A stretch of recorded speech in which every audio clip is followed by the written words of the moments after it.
Bonjour, aujourd'hui on plonge dans l'avant-propos d'un guide, un livre intitulé Le Grand Oral, exemple rédigé en SES. Bonjour, oui, SES pour Sciences économiques et sociales, c'est ça. Exactement. Un livre de Bénédicte Béja et Miguel de la Montagne. C'est donc un guide pour les lycéens qui préparent cette fameuse épreuve du bac. Tout à fait. Notre but aujourd'hui, c'est de décortiquer un peu ce que ce guide propose, selon ses auteurs à qui il s'adresse vraiment. D'accord. Et d'ailleurs, dès le début, l'avant-propos cite la note de service officielle, celle de juin 2024. Ah oui, c'est important ça.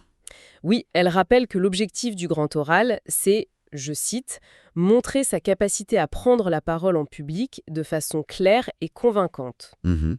Et aussi, mettre ses savoirs au service d'une argumentation. C'est pas rien comme programme, hein. Non, c'est clair. C'est un vrai exercice. Et ce que dit l'avant-propos, c'est que le livre a une approche très structurée pour y arriver. Structuré, c'est-à-dire. Il promet par exemple 3 exemples complets qui sont commentés. Il décortique aussi les stratégies pour argumenter. Ah oui. Oui. Et il propose un accompagnement pour maîtriser cette parole argumentée. Donc ça colle pile aux critères d'évaluation de la grille officielle. D'accord, donc c'est très ciblé sur les attentes du jury, en fait. C'est ça. Et l'idée forte qui ressort, c'est que le grand oral, attention, c'est ni une récitation apprise par cœur, Oui, ça sonnerait faux. voilà, ni non plus une impro totale, ce qui serait un peu casse-gueule, disons. D'accord. Les auteurs y parlent d'une prise de parole structurée, personnelle et interactive. C'est ce trio qui est intéressant. Structurée, personnelle, interactive. D'accord. Alors, si on prend le côté structuré, concrètement, l'élève y trouve quoi dans ce livre pour bâtir ça? Alors, le texte liste plusieurs choses. Déjà, de l'aide pour choisir une bonne question, une question pertinente qui soit liée au programme de SES. Ce qui n'est pas toujours évident. Non, c'est vrai.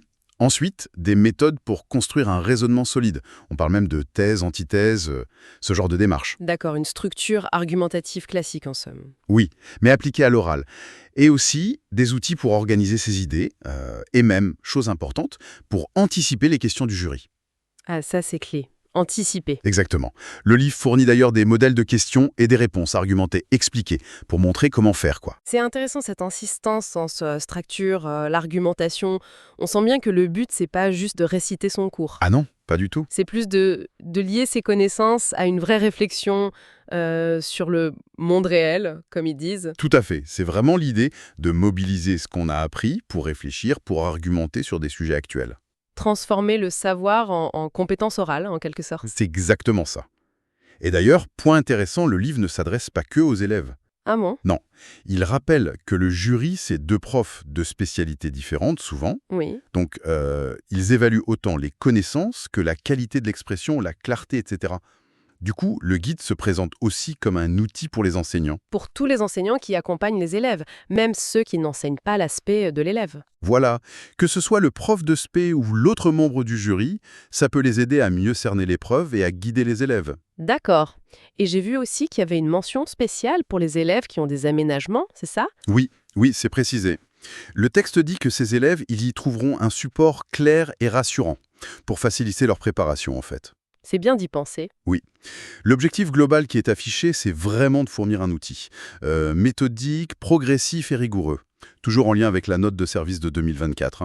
Logique. Le but final, c'est d'aider les élèves à être plus sûrs d'eux et à transformer leurs connaissances en une parole convaincante. C'est moins l'accumulation qui compte que la mobilisation efficace à l'oral. Bon, alors si on résume un peu tout ça, cet avant-propos, il présente le livre comme une ressource assez complète, très structurée. Oui, Bien calé sur les exigences officielles du grand oral. L'idée, c'est vraiment de donner aux élèves, et aussi à leurs profs, les clés pour réussir cette épreuve d'argumentation orale. c'est l'essentiel, oui. L'accent est vraiment mis sur la méthode, sur la structure de l'argumentation et sur l'interaction avec le jury, plus que sur la simple restitution de connaissances. D'accord. C'est une approche qui valorise la compétence de communication, finalement. Tout à fait. La compréhension et l'application dans un contexte oral.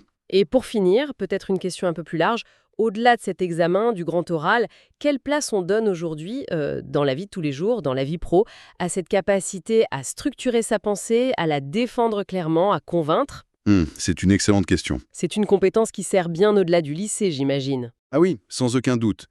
Savoir argumenter, savoir s'exprimer de manière structurée et convaincante, c'est fondamental, je crois, dans beaucoup de domaines. Voilà qui laisse matière à réflexion. Merci beaucoup. Merci à vous.